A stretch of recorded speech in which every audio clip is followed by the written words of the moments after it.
Edison అనే ఆ చిన్నవాడి గురించి మనకు తెలుసు. అతని గురించి ఆయన ఫస్ట్ కరెంటుని ఆ దీపం వెలుగుతుందంటే దాన్ని కనుగొన్నవాడు అతనే అనే విషయాలు దైవ సేవకులు చాలాసార్లు చెప్పారు. అప్పుడప్పుడు మేము కూడా చెప్పాం. ఆ ఇంట్లో ఒక దుఃఖం. ఏంటి ఆ దుఃఖం అంటే, ఆ కుమారుడు మెంటల్లీ ఇల్ పర్సన్, అంటే మానసిక రోగి. ఆవిడకి మనసు సరిగా పనిచేయట్లేదు. అందరు ఆలోచించినంత స్పీడ్గా ఆలోచించలేడు, అందరు చేస్తున్నట్లుగా పనులు చేయలేడు, అందరికీ చురుకుదనం ఉన్నట్లుగా ఆ బిడ్డకు లేదు, అందరికీ ఉన్నటువంటి జ్ఞానం ఆ బిడ్డకు లేదు. ఆ బిడ్డ మరి శారీరక అవయవాల్లో లోపాలు లేవు కానీ మనసులో మాత్రం లోపం ఉంది. దానివల్ల చదువుకోవాల్సిన వయసులో చదువుకోలేకపోయాడు, అందరితో కలిసి ఆడుకోవాల్సిన వయసులో అందరితో కలిసి ఆడుకోలేకపోయాడు. ఆ ఇంట్లో ఒక దుఃఖకరమైన వాతావరణం అనేది వచ్చింది. ఆ తల్లి గుండె పగిలిపోయి ఉంటుంది కదా. నిజమే, ఈరోజు వాక్యం వింటుంటే మీరు అనుకుంటారు వాళ్ళకి ఆ వ్యాధి అయితే, మా ఇంట్లో పుట్టుకతోనే మా పిల్లలు కొంతమంది ఆర్టిజంతో పుట్టారు, అనేకమైనటువంటి మెంటల్ ఇల్నెస్తో పుట్టిన వాళ్ళు ఉన్నారు, గుండె జబ్బులతో పుట్టిన వాళ్ళు ఉన్నారు, అవయవాల లోపలతో పుట్టిన వారు ఉన్నారు, చెవిటితనంతో పుట్టిన బిడ్డలు ఉన్నారు, మూగతనంతో పుట్టిన బిడ్డలు ఉన్నారు. ప్రియులారా, మరి అలాంటప్పుడు ఏంటి సమస్యకు పరిష్కారం అంటే, వారిని కూడా సృష్టించిన వాడు దేవుడే, వారి బాధ్యత దేవుడే తీసుకుంటాడు. యెహోవా ఈరే. హల్లెలూయా. యెహోవా ఈరే. ప్రభు వారిని ఎంతో ప్రేమిస్తున్నాడు, వారిని ఎంతగానో యేసయ్య ప్రేమిస్తున్నాడు. వారికి ఇవ్వాల్సిన కృప వాళ్ళకి ఇస్తాడు. వాళ్ళు నీకు భారముగానో దుఃఖంగానో కాకుండా he will take care of your children. ఆయన తప్పకుండా మిమ్మల్ని, మీ కుటుంబాలని, మీ పిల్లల యొక్క బాధ్యతల విషయంలో ఆయన కృప చూపించి నిశ్చయముగా నడిపిస్తాడు దైవజనమ. ఇక్కడ మనం చూసినప్పుడు ఆ తల్లికి ఒక దుఃఖకరమైన వాతావరణం. ఆ బిడ్డ ఎందుకు స్కూల్ మానేశాడో ఆ బిడ్డకు తెలియట్లేదు. అమ్మ నేను ఎందుకు స్కూల్ మానేశానంటే ఆ విషయం ఆ బిడ్డకి తెలిస్తే వాడు కూడా ఏడుస్తాడేమో, దుఃఖపడతాడేమో, ఇంకేమైనా మనసులో తొందరపాటు నిర్ణయాలు తీసుకుంటాడేమో అనేటువంటి ఒక వేదన ఆ తల్లిలో ఉండేది. ఆ బాధని ఆవిడ అనుభవిస్తూనే ప్రార్థన చేసుకునేదంట. అయ్యా, నా బిడ్డ విషయంలో నాకు ఒక దారి చూపించిన ఆయన, ఒక ప్రయోజకుడిగా ఈ బిడ్డను చేయను ఆయన అంటూ అందరిలాగా నా బిడ్డ ఎదగలేకపోతున్నాడని ఏడుస్తూ ప్రార్థన చేసేది. ఒకరోజు బాబు వచ్చి అడిగాడంట, అమ్మా నేను ఎందుకు స్కూల్కి వెళ్ళట్లేదు, ఏంటి ప్రాబ్లం అని అడిగినప్పుడు ఆ టీచర్ ఇలా రాసింది నాయన అని ఒక లెటర్ చూపించిందంట వాళ్ళ అమ్మ.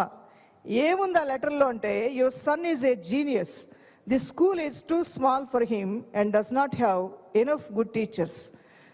మరి వాళ్ళ తల్లి ఒక లెటర్ చూపించిందంట. మీ అబ్బాయి చాలా జీనియస్, చాలా తెలియగలిగినటువంటి వాడు, మీ అబ్బాయి టీచింగ్ చేయడానికి ఇక్కడ టీచర్లు సరిపోదు, ఆ టీచర్స్ ఇచ్చే ట్రైనింగ్లు కూడా, ట్రైనింగ్ ఇచ్చే మీ అబ్బాయి స్థాయికి ట్రైనింగ్ ఇచ్చే వాళ్ళు ఇక్కడ లేరు, please teach him your self, మీకు మీరుగానే ఒక టీచర్ అయిపోండి అని రాసిందమ్మా అని చూపించిందంట. నువ్వు చాలా ప్రత్యేకమైన బిడ్డవంట, నీకు టీచింగ్ చేసే అంత స్థాయి వాళ్ళకి లేదంట, ఇంట్లోనే మీ బిడ్డకు బోధించుకోండి అని చెప్పింది నాన్న అని ఆ లెటర్ టీచర్ రాయిలా, ఆమె రాసిన లెటరు వాళ్ళ బాబుకు చూపించింది, ఇది నాన్న లెటర్ రాశారు అని చెప్పేసి. తర్వాత కొంతకాలం తర్వాత వాళ్ళ అమ్మ చనిపోయినప్పుడు వాళ్ళమ్మ దాచిన ఒక ఉత్తరాన్ని థామస్ అల్వా ఎడిసన్ కంట్లో పడ్డది. అది తీసి ఆయన ఓపెన్ చేసి చదివినప్పుడు కళ్ళల్లోంచి కన్నీళ్లు దారులై ప్రవహించాయి. అంటే అమ్మ ఆ రోజు చూపించిన లెటర్ నిజం కాదు, అది అమ్మ లెటరు, అది అమ్మ రాసుకొని స్వయంగా నాకు చూపించింది, టీచర్ రాసింది కాదు. మరి టీచర్ ఏం రాసింది? టీచర్ ఏవి రాసి ఈ బాబు నీకు స్కూల్కి పంపించొద్దని ఇంటికి పంపించేసింది. అసలు లెటర్ అమ్మ చనిపోయిన తర్వాత దొరికింది. ఆ లెటర్లో ఏముందో తెలుసా? Your son is mentally ill, we want let him come to school anymore. మేము మీ అబ్బాయిని ఇక స్కూల్కి రానివ్వం, ఎందుకంటే మీ అబ్బాయి మానసిక వ్యాధి కలిగినటువంటి వాడు, మానసిక రోగి, ఈ స్కూల్కి మేము రానివ్వం, మీరు తీసుకెళ్ళిపోండి. అది అసలు రాసిన విషయం. ఆ తర్వాత మరి ఈ బాబుని సండే స్కూల్లో ప్రార్థనలో భక్తిలో పెంచింది తల్లి. కన్నీటి ప్రార్థనల యొక్క ఫలము ఎంత గొప్పగా ఈ బిడ్డని స్కూళ్ళకి ఉపయోగపడలేదు, టీచర్స్కి ఈ బిడ్డ చాలా నిష్ప్రయోజకుడిగా కనబడ్డాడు, తల్లిని మాత్రం తన బిడ్డను నిష్ప్రయోజకుడిగా చూడలేదు.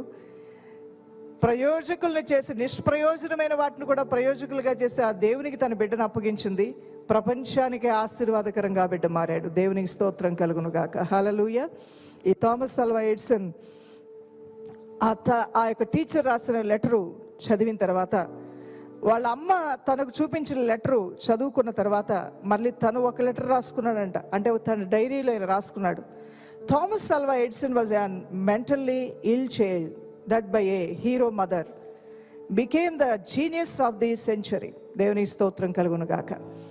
ఒక థామస్ అల్వా ఎడిసన్ అనేటువంటి ఈ వ్యక్తి మానసిక రోగే అయినప్పటికీ కూడా ఒక గ్రేట్ మదర్, ఒక హీరో లాంటి ఒక అద్భుతమైనటువంటి ఆత్మీయ తల్లి ద్వారా ఈ సెంచరీకే ఒక గొప్ప ఆశీర్వాదకరంగా దేవుడు నిలబెట్టాడు అని తన డైరీలో రాసుకున్నాడు. చూసారా ప్రియులారా, ఇక్కడ 3 విషయాలు మనం చూస్తున్నాం.